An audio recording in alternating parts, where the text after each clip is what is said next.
Hello, everyone, and welcome to this webinar on cloud migration and actually specifically focusing on change management and how it should be involved in all of your projects, whether internal or external. My name is Andrea Massimilian, and I am a consultant here at KSM Consulting. In this presentation, we'll be discussing how to fully utilize change management and thoughtful communication throughout the migration process, what happens if you don't utilize it correctly or not, providing best practices that ensure your migration project or any project really is the least painful and most successful as possible. On that note, we'll jump right in. So first off, obviously, we understand when change management isn't utilized effectively. Let me give you an example of one time our firm had to do a project rescue for a client team.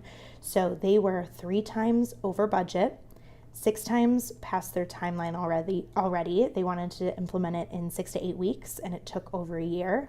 And even today, they are still not utilizing the technology as best as they can. They even threw a pizza party when they decided to not use the technology anymore. One of the departments did. So obviously, change management is really major in making sure that your end users utilize it correctly. So let's talk about what is change management per se. You know, it's used a lot around blogs and case studies and everything. The term's thrown around a lot, but sometimes people don't understand exactly what it is, but it's exactly what it sounds like. It's basically preparing, supporting, and helping individuals and or teams understand a change and why it's being implemented and why a project is supposed to make your life easier. Because, you know, ultimately we implement projects because we want to make ourselves or others people's lives easier in the long run, right? So that's the big picture.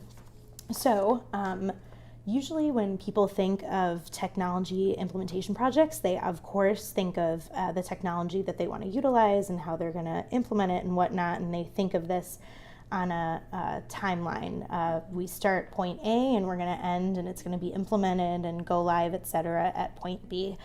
But usually people don't think about the people that will be involved. They'll think of the people that will be involved in a sense of who's going to implement it and, you know, who will be the team that's wrapped around that and whatnot, but not so much how is it going to affect the end user and from what does that entail? Or maybe if they do, they don't think of it in a sense of that it's supposed to be in parallel with the technology project. They might be letting end users know maybe the what and when. So if you think about like what the technology is going to be and when it's going to change the end users day to day, you know, it's going to be implemented on Thursday, you know, this is what the project is, et cetera, et cetera. But really, it should actually be thought about as when you start the technology project and you kick it off, you should really also be kicking it off in parallel with the people or change management phase, as we kind of call it, and even past go live in the implementation of the project, because the more that people get utilized and trained even past the go live of a certain technology, the more that they're going to utilize it to the best of their ability and the most effectiveness that they can have.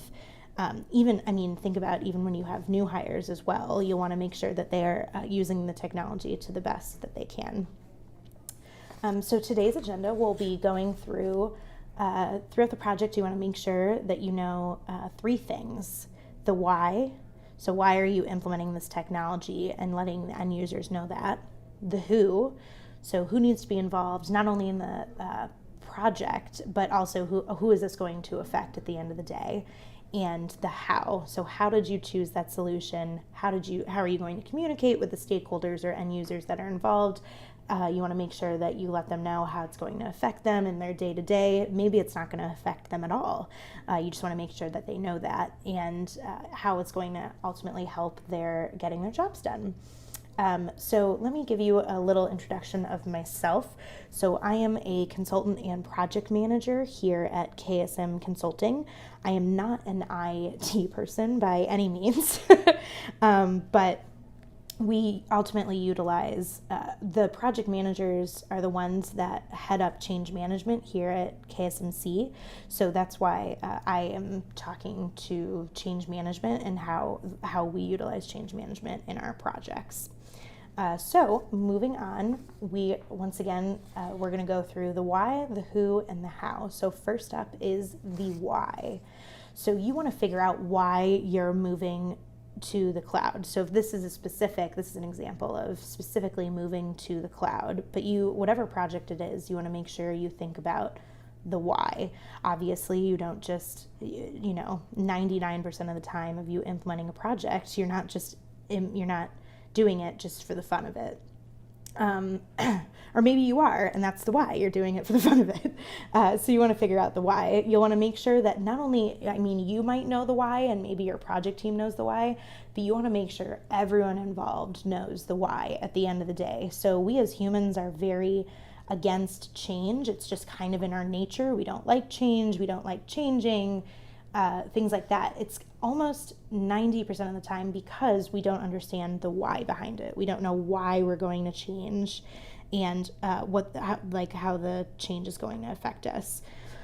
So when you're figuring out the why of the project, you want to also you want to know the desired outcome and what success looks like as well. Because you don't want to go halfway through a project and not everyone be on the same page of what success looks like. So we usually do this in our project kickoff. We make sure that both our clients and our project team are all on the same page of, at the end of the day, when this project is complete, what does success look like? Because sometimes, you want to make sure everyone's on the same page, and sometimes they're not. So you want to make sure you know the desired outcome. Some usual reasons of why people migrate to the cloud, these are just a few of them: security, remote access, potential cost savings, scalability, etc. Whichever one, there might be multiple reasons of why you might migrate to the cloud, but for this specific one, you want to make sure you tell your employees or anyone involved the why. So we talked about the why. Next up is the who. So first off, you want to make sure you have the right people that get heavily involved from the beginning in your project. So let me just talk through some of these people we usually have involved in our projects. So first is an executive sponsor.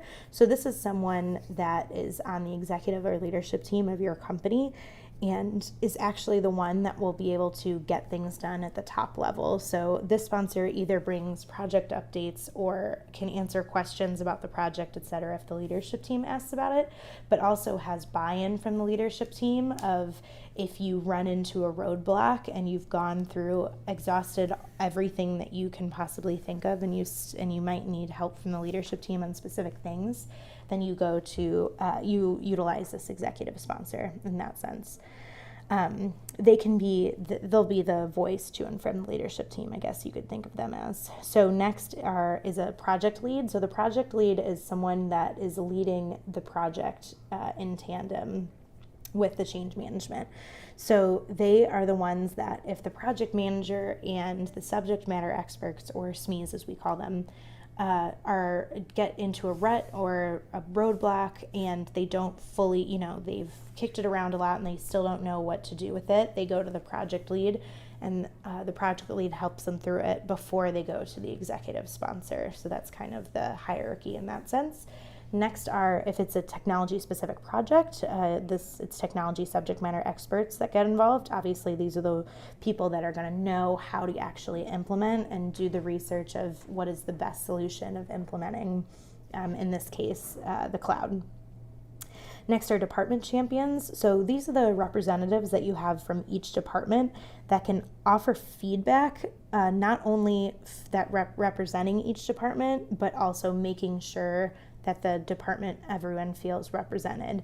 These are the people that will kind of be, you can think of them like your cheerleaders. You want to make sure that they're people that the company and their department recognizes them and likes working with them and will listen to them ultimately and give them either direct feedback of we're not liking ABC, or direct feedback of they might even be liking it. And then, and usually the project manager and project lead and SMEs meet with department champions. We sometimes do that, like, depending on, maybe it's a 6-month project, we might meet with department champions once a month, and then increase that the closer we get to go live. You might meet with them, maybe once a week or once every other week, just to make sure that we're getting all the correct feedback and we implement a solution that will be best with the end users. And then last but not least is the project manager. So the project manager, of course, everyone thinks of a PM and they think make sure we stay in budget, timeline, tasks, the project plan, things like that. But also, like I said before, in our sense at KSMC, they're also in charge of stakeholder and communication engagement plans and the change management that goes along with it. They're the ones that can keep a pulse on it throughout the project. So, for example, there's a stakeholder and communication engagement plan that we do within each of our projects at the beginning of each of our projects to make sure that we understand all the stakeholders that are involved. So this is so it's a grid, kind of. So the x-axis is influence from low to high, and the y-axis is impact from low to high. So when we talk about influence, we mean how they can affect your project, whether maybe that's your timeline, resources, etc., depending on their ideas or opinions that might surface throughout. And then impact is how the change will affect them and their job ultimately. So let me explain each of these grids a little more. So manage, which is your top right corner. So these are people that are high influence and high impact. So for example, if this is a technology project, this might be your chief information officer or chief technology officer, the people that can really ultimately affect the project, right? And then also that will want to keep a pulse on the project constantly and want to be updated constantly and make sure that all of the roadblocks are being moved that they need. So end users, customers, like the leadership team, are probably going to be different categories. We'll get into that in a sec. So the next bottom right corner is inform. So these are people that have high influence and low impact of being affected. So an example of a stakeholder that this might be is it might be your CEO or your board of directors. If your board of directors come in and say, we want to put the kibosh on this project right now, I don't know, maybe, then they have high influence, obviously, on your timeline and resources and budget, and et cetera, but they have low impact. They might, if they're not working, day to day in your environment, in your office, they might not be impacted. So the board of directors might be an example of someone that fall in the inform. And then next is your bottom left-hand corner. These are monitors, your stakeholders that you want to monitor. So low influence and low impact. So for example, if this is an internal project, in the sense of you're working, your end users will be people internally in your company, then the monitor stakeholders might be your customers.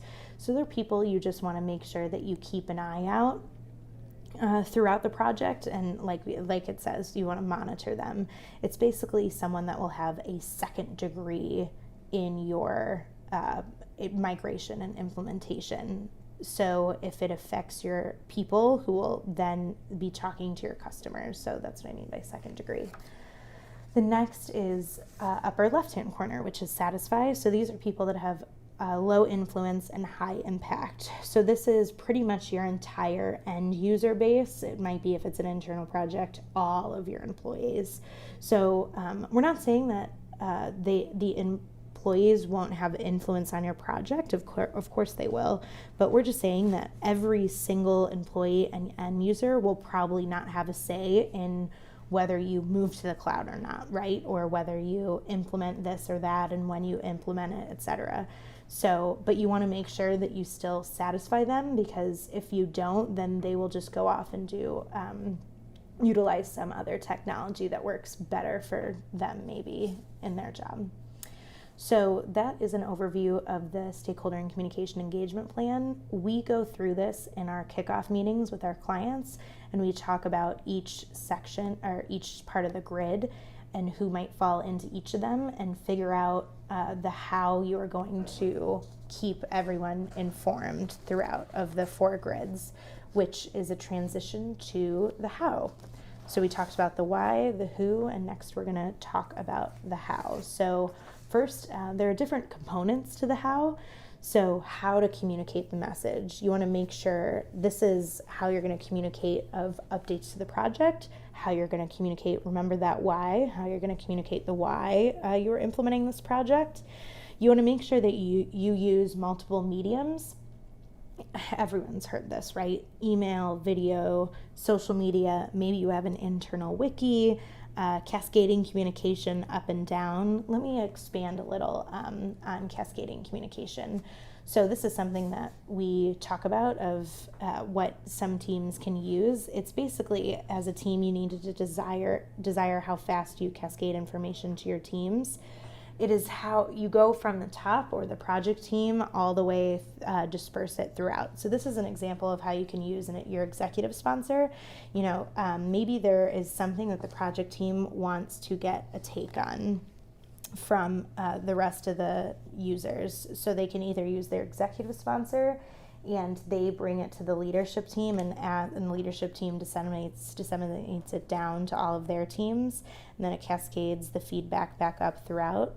Or you can use your department champions if you decided to utilize those and ask them to get feedback from their departments and fellow colleagues and figure out what might work or might not. Because you might think, you may be working in a silo and think this way, if we implement it this way, it for sure will help. It works for our team, but you might not know some other team that sits over there is not going to it's not going to work for them, the implementation plan that you guys had thought through. You want to make sure of how you communicate the message, that it's in various ways, like I said, email, video, social media, internal wiki, etc., because we take in information in different ways as well, we as humans. So how often should you communicate it? 7 times. You want to make sure that you do it over and over and over and over and over and over again. Especially that why. You want to at least do it 7 times, because there are studies that say that we as humans don't take in information unless we hear it, and we'll remember it unless we hear it 7 times over again. So studies show that that's what it needs to be 7 times to sink in. But you might think, a thing that we like to tell clients is, you might think that you have said it 7 times, which might be true, but maybe you have said it twice to this group and twice to this group and twice to this group, so you've said it multiple times, but each of the individual groups might have only heard it 2 or 3 times. So is there proof that this works? So yes, let me give you an example of a recent project that we used this change management piece on in parallel with technology. So they were under budget, they were on time, and the technology is still being utilized. I actually just got an email from the executive sponsor from this project a couple weeks ago saying that they are still utilizing this technology. They thanked us for doing the project and it went really well, and the end users are still using it and still happy with the technology, which is great, of course. I mean, that's what everyone wants to hear. So this is an example of maybe one of the project timelines that we use. This is for that specific project I was talking about. It was a 6-month project. We went live around kind of the mid-end of month 5. And let me talk about how you can utilize people and technology and in each phase and make sure that you are going in parallel with the technology. So the first one was phase 1. So one thing, this is when you figure out what the desired outcome is and you figure out the why you're doing this project, right? And then the people aspect of phase 1 could be, this is when you are identifying all the stakeholders that will be involved. This is when you can figure out that grid, right? The influence impact grid that I was talking about before. And you can plan the frequency of how often you're going to communicate with each of those 4 quadrants of people. Some people might need daily information, some people just monthly, it just depends on who it is and what the stakeholders need. So the next is the phase 2 requirements gathering. So this was one influence of technology. We reviewed available documentation, inventoried of the current technology that they had, interviewed end users, managers, and leadership. So we wanted to make sure to touch every component of the client. So not just leaderships or managers, because, at the end of the day, you want to make sure that every team is represented, and that ties into the people aspect. People need to weigh in to buy into a solution. So if they feel like they've weighed in, whether it's through that cascading communication or the interviewing that is during this phase 2, they are more likely to buy into the solution at the end of the day. Next is phase 3, which was the solution design. So the technology portion of this is where you designed the best possible technology solution. Obviously, you want to make sure during this that you are creating a solution design that will work best throughout the company, not just that will work in specific silos of a company. And you want to make sure that you're using, the people aspect would be to make sure you're using the feedback from your interviews that you received in phase 2 to inform how best to solution design. Next would be phase 4. So this was our testing phase. So the technology was we prepped, built, and tested in the development environment, and then installed, configured, and tested the solution in a production environment. The people aspect this was informing the stakeholders that testing is going on, and make sure that you're on track to give them an update of you're on track to go live on whatever date that you decided. You want to make sure this is another way to influence the why, put that into your communication, why you're doing this project, it's going live on this date. How is it going to affect them and their job? Maybe it's not going to affect them at all. If it isn't, you want to make sure that you let them know that they don't have to do anything on their end. Maybe they might need to restart their computer to have the technology be fully utilized, etc. So, but you want to make sure that throughout the project, and specifically during this, that you are using the multiple mediums to inform people. Don't just send one email, maybe put flyers around if that makes sense. Maybe make a video from someone. Make sure you're using cascading communication, internal wiki, etc. Next was phase 5, which this was the training portion. This was before and after go live to make sure that end users felt ready, and then also felt like they can go ask questions, of course, when they didn't fully understand the technology once it was implemented, because that happens all the time, right? So one thing the technology was to ensure stakeholders know how to use and interact with the new technology, and the people aspect was customized training for different types of learners. I mean, think about how many different learners that we have and the different ways that we learn, and everyone learns in different ways, and how it sinks in. So for example, what we used in this specific training was we had different types of in-person training sessions, one-on-one available trainers, like office hours. We also had those people go out and walk through the cubicles throughout the day amongst the end users, and how many times did they come up and say, oh, hey, so-and-so, like, since you're here. That actually worked for us very well. Tutorial videos, sometimes people really like watching videos, read through manuals, frequently asked question flyers, things like that. We sent, to make sure that people knew where they could utilize this training, we once again used multiple different mediums to let them know. Emails, flyers, we posted in their company wiki what they can expect, and if they have questions, what they can utilize. Then we went live on the date that we initially set, so nothing went awry, which is great. So the technology for the go live is launch the solution, of course, successfully, and then let the people know that it was a successful go live, which is great.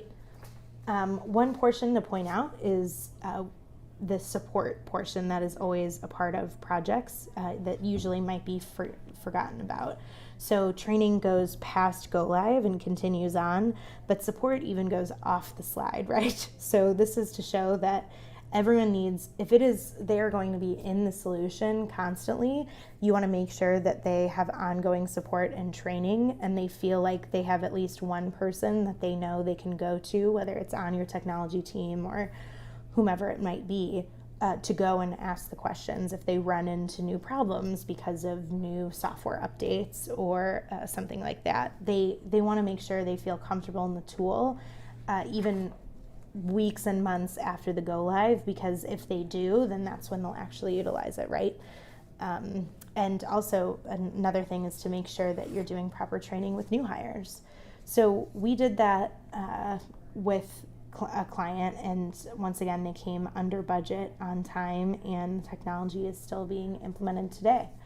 So some key takeaways for the recipe of a successful migration, at least when it comes to change management: you want to make sure that you utilize the why. You make sure everyone understands the why and continue to repeat the why 7 times throughout the throughout the project. The who.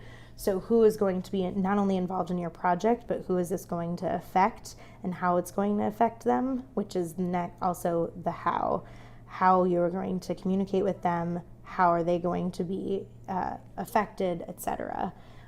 Once again, the why, the who, and the how. So that is the end of our presentation. Now I will repeat it 6 more times. No, I'm just kidding.